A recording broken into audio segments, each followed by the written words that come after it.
বর্তমান নাকি আয়নাঘর নতুন করে তৈরি করতেছে এরকমটা ফেসবুকে বর্তমান শোনা যাচ্ছে। আসলেই কি সত্যি? সুদের টাকা তুলতে দেরি হয়েছে তাই আয়নাঘর তৈরি করতে বিলম্ব হচ্ছিল। যাক, শেষ পর্যন্ত 85% কাজ শেষ।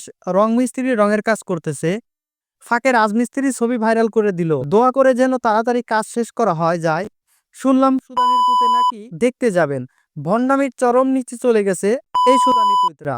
নতুন এই আয়নাঘর তৈরি করতে কতদিন সময় লেগেছে, কতজন শ্রমিক এই ঘর নির্মাণ করেছে, নির্মাণ খরচ কত, ভবিষ্যৎ প্রজন্মের উত্তরগুলো জানা খুবই জরুরি।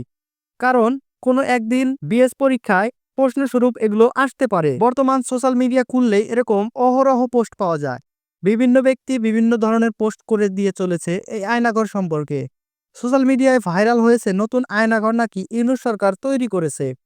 আসলে কি এরকম নতুন আয়নাঘর তৈরি করা হয়েছে? উত্তর হলো না, এটা সম্পূর্ণ মিথ্যা কথা। আওয়ামী লীগরা সম্পূর্ণভাবে এটি গুজব হিসাবে পরিচালনা করতেছে। আমি যদি আপনাদের ফেসবুক আইডি থেকে দেখাই এদের পোস্টগুলো, তাহলে আপনারা বুঝতে পারবেন। এদেশ থেকে স্বৈরাচার দূর হয়েছে, তাই এজন্য স্বৈরাচারের ডালপালা শাখা প্রশাখা এদেশে চলেই রয়েছে। তারা মূলত এগুলো গুজব হিসেবে পরিচালনা করতেছে। এগুলো বিভিন্ন ব্যক্তিত্ব বিভিন্নভাবে কমেন্ট করেছে, বিভিন্ন ধরনের ব্যক্তি বিভিন্ন ধরনের পোস্ট করেছে, আপনারা দেখতে পাচ্ছেন। সত্যি কথা হলো এটাই যে ইউনূস সরকারের থেকে ধরনের কোনো আয়নাঘর তৈরি করা হয় না, এটা সম্পূর্ণ মিথ্যা কথা। আপনারা সত্য খবর দেখুন, সত্যটা জানুন। ভিডিওটি ভালো লাগলে অবশ্যই লাইক দিয়ে চ্যানেলটিকে সাবস্ক্রাইব করুন।